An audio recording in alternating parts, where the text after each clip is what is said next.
नमस्कार प्रिय दर्शकों, आज एक बार फिर आप सभी के सामने एक ज्ञानवर्धक और एक प्रेरणादायक कहानी लेकर हाजिर हुए हैं।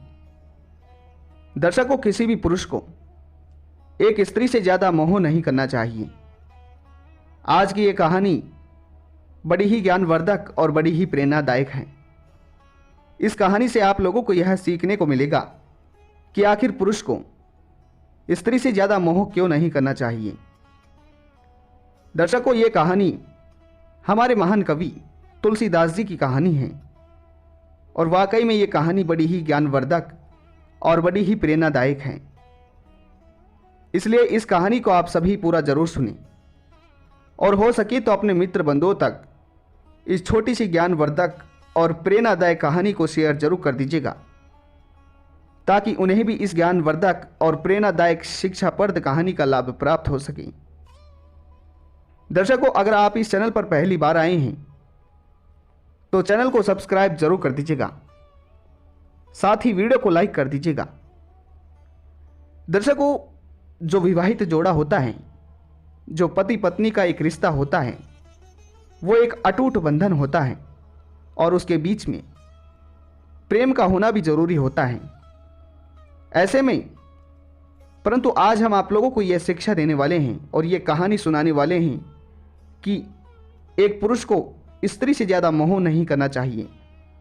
क्योंकि कोई भी कार्य हो, अगर उस कार्य को हम उसकी समय सीमा में होकर करें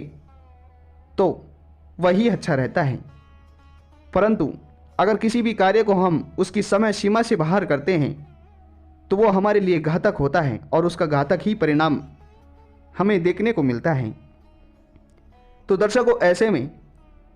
आप लोगों को इस कहानी से यह देखने को मिलेगा कि कभी भी किसी भी पुरुष को स्त्री से ज़्यादा मोह नहीं करना चाहिए। अगर हमारी इस वीडियो को कोई भी भाई बंधु या फिर माता बहनें देख रही हैं तो कृपा करें और इस वीडियो को पूरा ज़रूर देखें, क्योंकि ये जो वीडियो है ये बड़ी ही प्रेरणादायक और बड़ी ही ज्ञानवर्धक है और इससे आप लोगों को बहुत बड़ी प्रेरणाएं भी मिलने वाली हैं। दर्शकों, बिना किसी देरी के आइए इस कहानी को शुरू करते हैं। दर्शकों, महान कवि तुलसीदास जी को तो आप सभी जानते होंगे। वो ऐसे महान कवि थे जिन्होंने अपने शुभ परम हाथों से रामायण और रामचरितमानस जैसी पुस्तकों का रचना किया था। दर्शकों, तुलसीदास जी एक बहुत बुद्धिमान विद्वान थे। ये कहानी उन्हीं की है और इस कहानी में आप लोगों को ये सीखने को मिलेगा कि स्त्री से मोह नहीं करना चाहिए। प्रिय दर्शकों, तुलसीदास जी का जन्म एक संत के घर में हुआ था और तुलसीदास जी भी एक संत ही थे। जैसे जैसे तुलसीदास जी का बचपन उस संत के घर में गुजरा और जैसे जैसे तुलसीदास जी बड़े होते गए तो उम्र अनुसार तुलसीदास जी के पिताजी ने तुलसीदास जी की शादी, उनका विवाह एक रत्नावली नामक स्त्री से करवा दिया। विवाह के होने के बाद तुलसीदास जी अपनी पत्नी रत्नावली से इतना प्रेम करने लगे, इतना मोह करने लगे कि उन्हें उसके अलावा और कुछ दिखता नहीं था। तुलसीदास जी के मुख पर, उनकी जबान पर और उनके दिमाग पर और उनके दिल पर केवल और केवल रत्नावली का ही नाम था। तुलसीदास जी जब खाते, जब भोजन ग्रहण करते तो भी रत्नावली का ही नाम जपते और जब तुलसीदास जी योग निद्रा को सोते तो भी वे रत्नावली का ही नाम जपते। प्रिय दर्शकों, ऐसे में जो रत्नावली थी वो तुलसीदास जी की बहुत प्रिय थी और तुलसीदास जी रत्नावली से बहुत प्रेम करते थे, बहुत मोह करते थे। ऐसे में तुलसीदास जी एक संत होने के साथ ही हमारी तरह सामान्य मनुष्य भी थे। प्रिय दर्शकों, तुलसीदास जी अपनी गायों को चराने के लिए जंगल की ओर जाते थे। जैसे ही रोजाना तुलसीदास जी अपनी गायों को जंगल में चराने के लिए जाते तो जंगल में जाकर वो गायों को जब चराते तो वहाँ पर बैठकर भी वे मात्र रत्नावली का नाम जपते और फिर जैसे ही शाम ढलती और शाम ढलते ही अपने घर की ओर लौटते, अपने नगर की ओर लौटते, और जब उन्हें रत्नावली नहीं दिखती, उनके घर का मुख्य द्वार उन्हें बंद दिखता, तो वे बड़े चिंतित हो जाते और ज़ोर ज़ोर से रत्नावली को आवाज़ लगाते। और जब रत्नावली उन्हें दिख जाती तब उनके मन में सांस आती। प्रिय दर्शकों, ऐसे में महान कवि तुलसीदास जी ये सोचते थे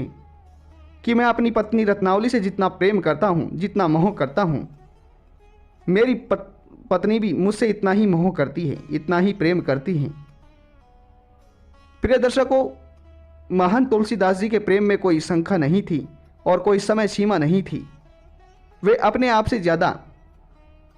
उनकी पत्नी रत्नावली की चिंता किया करते थे। दर्शकों, ऐसे ही समय बीतता रहा। फिर एक दिन की बात है, तीज का त्यौहार आया, और जैसे ही तीज का त्यौहार आया तो तीज के त्यौहार से एक दिन पहले रत्नावली अपने पति तुलसीदास जी से कहती हैं कि पिया जी सुनो, तीज का त्यौहार निकट आ चुका है और सब भाई अपनी बहनों को लेने के लिए अपने अपने घर आए हैं और अपनी बहनों को लेकर जा रहे हैं, और हमारे नगर की सभी स्त्रियां अपने अपने घर, अपने भाई, अपने पिता और अपनी माता के पास जा रहे हैं। ऐसे में तीज का त्यौहार निकट है और मुझे भी अपना भाई लेने के लिए यहाँ आ रहा है। अगर आपकी इच्छा हो तो मैं भी अपने घर हो आऊँ, अपने नगर जाऊँ। प्रिय दर्शकों, फिर जैसे ही रत्नावली कहती है कि आपकी इच्छा हो तो मैं अपने नगर जाऊं, अगर आप ना कर दोगे तो मैं नहीं जाऊंगी। प्रिय दर्शकों, रत्नावली के कई बार बोलने के बाद तुलसीदास जी रत्नावली से कहते हैं कि प्रिय, अगर ऐसी बात है तो तुम अब अपने घर जा सकती हो, परंतु तुम्हें पता है कि मैं तुम्हारे बिन रह नहीं सकता हूं, क्योंकि अगर तुम मुझे एक क्षण भी नहीं दिखोगी तो मैं चिंतित हो जाता हूं। ऐसे में मैं तुम्हारे बिन 2-4 दिन कैसे रह पाऊंगा। प्रिय दर्शकों, उसके बाद में तुलसीदास जी रत्नावली को अपने घर जाने के लिए हाँ कर देते हैं और अनुमति दे देते हैं। फिर उसके बाद में तुलसीदास जी से रत्नावली अनुमति लेकर अपने घर की ओर अपने भाई के साथ चली जाती हैं। और फिर उस दिन तो कट जाता है, परंतु फिर जैसे ही रत्नावली के जाने के बाद तुलसीदास जी सुबह के समय अपनी गायों को चराने के लिए जंगल की ओर जाते हैं। तो जंगल में जाकर और दिन की तरह रत्नावली का ही नाम जपते रहते हैं और इस तरह सारा दिन कट जाता है। और फिर जैसे ही शाम ढलती आती है और तुलसीदास जी अपने नगर की ओर आते हैं, और नगर की ओर आकर जैसे ही अपने घर की ओर देखते हैं और तुलसीदास जी को अपने घर का जो मुख्य द्वार है वो बंद दिखता है, तो तुलसीदास जी की धड़कन तेज हो जाती हैं और वो पूरी तरह घबरा जाते हैं, चिंतित होने लगते हैं और रत्नावली का विलाप करने लगते हैं। सोचते हैं कि मेरी रत्नावली आखिर गई तो गई ही कहाँ। प्रिय दर्शकों, उसके बाद में तुलसीदास जी को याद आता है कि मेरी रत्नावली अपने घर गई है, अपने पियर गई है। उसके बाद में जैसे तैसे तुलसीदास जी अपने आप को संभाल लेते हैं और अपने घर का मुख्य द्वार खोलते हैं। मुख्य द्वार खोलने के बाद जैसे ही अपने घर के अंदर प्रवेश करते हैं तो अपने घर के अंदर जाकर वे देखते हैं कि एक खटिया पड़ी होती है और जो घर था वो घर बिल्कुल सुनसान हो चुका था केवल एक दिन में, और घर तुलसीदास जी को खाने के लिए आ रहा था। ऐसे में तुलसीदास जी जैसे ही उस घर के अंदर प्रवेश करते हैं तो कुछ क्षण के लिए घर के अंदर रुकते हैं, परंतु उसी ही समय जोरदार मूसलधार बरसात होने लगती है और बरसात इतनी तेज होती है कि जोर जोर से बिजली गरजने लगती है, बादल आवाज़ करने लगते हैं और बरसात इतनी तेज होती है कि गांवों का, नगर का जो रास्ता था पूरी तरह बंद हो चुका था और पानी मकान के अंदर भरने लगा था। प्रिय दर्शकों, फिर ऐसे में तुलसीदास जी को रत्नावली की बहुत ज़्यादा याद आने लगती है और तुलसीदास जी सोचते हैं कि आखिर न जाने मेरी रत्नावली क्या कर रही होगी, किस हाल में होगी। फिर तुलसीदास जी सोचते हैं कि मुझे अपनी धर्मपत्नी रत्नावली को एक बार जाकर संभाल कर आना चाहिए, उसे देख कर आना चाहिए कि कहीं उसे कुछ हुआ तो नहीं है, वो ठीक ठाक तो है। और जैसे ही मैं अपनी रत्नावली को उसके पीहर में देख कर आऊँगा तभी मुझे सुकून मिलेगा। प्रिय दर्शकों, उसके बाद में जैसे ही थोड़ी बरसात कम होती है तो तुलसीदास जी अपने घर से रत्नावली के पीहर के लिए, अपने ससुराल के लिए निकल लेते हैं और बरसात की बूंदें धीरे धीरे कम हो जाती हैं। और जैसे जैसे तुलसीदास जी अपने नगर से बाहर निकलते हैं तो जंगल में पहुंचते ही बिल्कुल काली अंधेरी रात हो जाती है और ज़ोर ज़ोर से बिजली कड़कने लगती है। और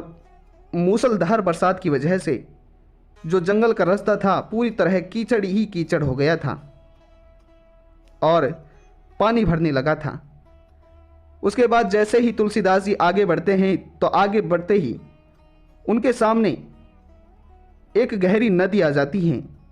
और गहरी नदी का बहाव इतना था कि अगर उसके अंदर कोई भी मनुष्य पैर रख दे तो उसे वो नदी कुछ ही क्षण में बहा ले जाएगी। प्रिय दर्शकों, उसके बाद में तुलसीदास जी उस नदी के किनारे खड़े होकर सोचने लगते हैं कि अब आखिर मैं करूं तो क्या करूं, आखिर मैं अपनी रत्नावली से कैसे मिल पाऊंगा। प्रिय दर्शकों, उसके बाद में जैसे ही तुलसीदास जी की नज़र पड़ती है तो उन्हें एक नाव की तरह कुछ ऐसा दिखता है कि जो उनकी तरफ आ रहा होता है।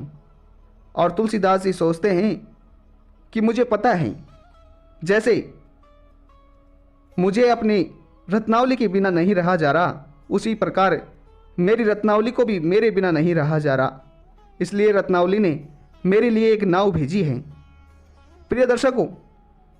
जो तुलसीदास जी को नाव लग रही थी और उनकी तरफ बहती हुई आ रही थी, वो एक नाव नहीं बल्कि एक मनुष्य का ही मुर्दा था। जैसे जैसे वो मुर्दा बहता बहता तुलसीदास जी के पास आकर पहुंचता है तो उस काली अंधेरी रात में तुलसीदास जी को यह भी पता नहीं चलता है कि आखिर ये एक नाव है या फिर एक मनुष्य का मुर्दा है। वो अपनी पत्नी रत्नावली के प्रेम में इतने अंधे हो चुके थे कि वे अपने आप को नहीं पहचान पा रहे थे। प्रिय दर्शकों, उसके बाद में जैसे तैसे उस मुर्दे की छाती पर बैठकर तुलसीदास जी उस नदी को पार कर लेते हैं और नदी को पार करने के बाद में वे अपने ससुराल पहुंच जाते हैं, अपनी रत्नावली के पीहर पहुंच जाते हैं। और जैसे ही पीहर पहुंचते हैं तो उनकी हालत इतनी ख़राब हो जाती है कि पूरी तरह कीचड़ में संध जाते हैं, पूरी ही तरह गंदे हो जाते हैं और पानी में भीग जाते हैं। प्रिय दर्शकों, उसके बाद में जैसे ही वे अपने रत्नावली के पीहर घर पहुंचता हैं तो वहाँ पर जाकर देखते हैं कि उन्हें उनके गेट बंद मिलते हैं, उनके घर का मुख्य द्वार बंद मिलता है। और ये देखकर तुलसीदास जी फिर से दुखी हो जाते हैं कि अब मेरे ससुराल वालों ने अपने घर का मुख्य द्वार बंद कर रखा है और मेरी रत्नावली अंदर सो रही होगी। आखिर मैं अब मेरी रत्नावली से मिलूँ तो कैसे मिलूँ। प्रिय दर्शकों, उसके बाद में तुलसीदास जी अपने ससुराल वालों के घर चारों ओर घूमने लगता है, दरवाजे और खिड़कियों में झांकने लगता है, परंतु उसे कुछ नहीं दिखता है। उसके बाद में जैसे ही तुलसीदास जी घर के पीछे जाते हैं तो पीछे जाकर देखते हैं कि एक खिड़की खुली हुई थी और उस खिड़की के अंदर जैसे ही जाकर झांकते हैं तो देखते हैं कि उस कक्ष के अंदर एक दिया जला होता है और उस दिए का थोड़ा थोड़ा प्रकाश तुलसीदास जी को दिख रहा होता है। ये देखकर तुलसीदास जी सोचते हैं कि मैं तो अपनी पत्नी रत्नावली से इतना प्रेम करता हूँ कि उसके लिए उसके पीहर तक आधी रात को आ पहुँचा हूँ, परंतु मुझे आज पता चला है कि मेरी पत्नी रत्नावली भी मुझसे उतना ही प्रेम करती है, इसलिए उसे नींद नहीं आ रही है और एक दिया जलाकर प्रकाश में बैठी हुई है। प्रिय दर्शकों, उसके बाद में तुलसीदास जी सोचते हैं कि अब मैं घर के अंदर आखिर जाऊं तो कैसे जाऊं, और जब तक मैं अपनी पत्नी रत्नावली से नहीं मिलूंगा तब तक मैं यहाँ से लौट कर नहीं जाऊंगा। प्रिय दर्शकों, उसके बाद में तुलसीदास जी ये संकल्प बना लेते हैं कि अगर मैं अपनी पत्नी से मिलकर नहीं जाऊंगा तो मेरा जाना ही बेकार है। प्रिय दर्शकों, फिर जैसे ही तुलसीदास जी अपनी पत्नी रत्नावली के पीहर अपने ससुराल के घर के चारों ओर चक्कर लगाने लगते हैं, तो जैसे ही घर के पीछे जाते हैं और पीछे जाकर देखते हैं कि उन्हें घर की छत से एक रस्सी लटकी हुई दिखती है, और जैसे ही रस्सी लटकी हुई दिखती है तो तुलसीदास जी उस रस्सी की मदद से अपनी ससुराल वालों के घर की छत पर चढ़ जाते हैं, और फिर छत पर चढ़कर वो उस घर के अंदर प्रवेश कर जाते हैं। और घर के अंदर प्रवेश करते ही वे अपनी रत्नावली के पास पहुंच जाते हैं, और रत्नावली के पास जैसे ही जाते हैं तो रत्नावली उन्हें देखकर पहले तो प्रश्न होती है, परंतु उसके बाद में रत्नावली तुलसीदास जी की उस हालत को देखकर उनकी ओर क्रोधित भी हो जाती है और उनसे कहती हैं कि आप मूर्ख हो,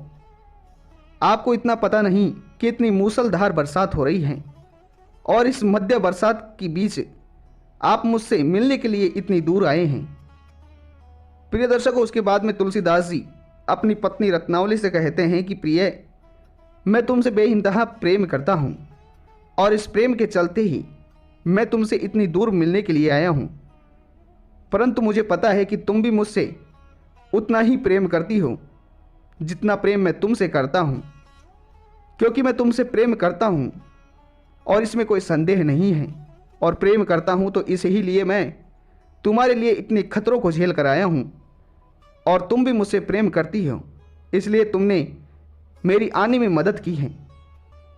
प्रिय दर्शकों, जैसे ही रत्नावली इन बातों को सुनती है तो रत्नावली अपने पति तुलसीदास जी से कहती है कि ये तुम क्या कह रहे हो, आखिर मैंने तुम्हारी किस तरह मदद की है। प्रिय दर्शकों, फिर तुलसीदास जी कहते हैं कि मैं जैसे ही तुमसे मिलने के लिए घर से चला और रास्ते के बीच पहुंचा तो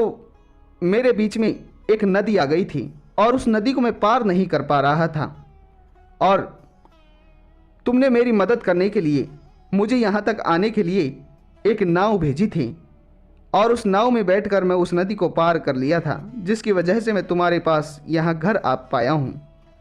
प्रिय दर्शकों, जैसे ही तुलसीदास जी ये बात अपनी पत्नी से कहते हैं तो रत्नावली उनसे कहती है कि नहीं, तुम गलत बोल रहे हो, झूठ बोल रहे हो, क्योंकि मैंने तुम्हारे लिए कोई नाव नहीं भेजी थी। मुझे तो ये भी पता नहीं था कि आखिर तुम मुझसे मिलने के लिए यहाँ आ रहे हो, परंतु मैंने ऐसा कुछ नहीं किया। तुम्हारी ये गलत सोच है कि मैंने तुम्हारे लिए नाव भेजी थी। प्रिय दर्शकों, उसके बाद में तुलसीदास जी कहते हैं कि चलो, अगर तुमने नाव नहीं भेजी थी तो तुमने फिर मुझे ऊपर आने के लिए अपनी छत पर रस्सी क्यों लटकाई थी? तुमने इसीलिए रस्सी लटकाई थी कि ताकि मैं ऊपर आ सकूं और तुमसे मिल सकूं और मुझे आने में आसानी हो सके। प्रिय दर्शकों, फिर जैसे ही तुलसीदास जी ये बात रत्नावली से कहते हैं तो रत्नावली फिर से क्रोधित होती हैं, और रत्नावली तुलसीदास जी के साथ अपनी छत पर जाती है, और छत पर जाकर देखती है कि जिस रस्सी के सहारे तुलसीदास जी चढ़कर छत पर आए थे वो कोई रस्सी नहीं बल्कि एक बहुत विशाल काला सर्प था, और उसकी मदद से उसको पकड़कर तुलसीदास जी रत्नावली के यहाँ तक पहुँचे थे। प्रिय दर्शकों, जैसे ही उस काले सर्प को तुलसीदास जी देखते हैं तो वो पूरी तरह घबरा जाते हैं, चिंतित होने लगते हैं। उसके बाद में रत्नावली अपनी पति की इस मूर्खता को देखकर बहुत ज़्यादा छोटा महसूस करने लगती है, अपने आप में अपमान महसूस करने लगती हैं, और तुलसीदास जी से कहती है कि आपने ये बहुत गलत किया है। अगर आप मुझसे प्रेम करते हो तो आप मुझसे सुबह मिलने आ सकते थे। अगर आप सुबह यहाँ आते तो आपका हर कोई आदर करता, आपका स्वागत करता, परंतु आज आप रात्रि के समय इस तरह चोरों की तरह आए हो, मुझे ये अच्छा नहीं लगा है। प्रिय दर्शकों, उसके बाद में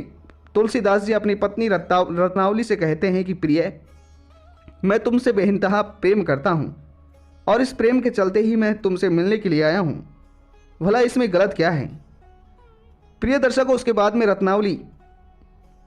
अपने पति तुलसीदास जी को ये एक बात बताती है कि सुनो, जितना प्रेम तुम मुझसे करते हो, जितना मोह तुम मुझसे करते हो,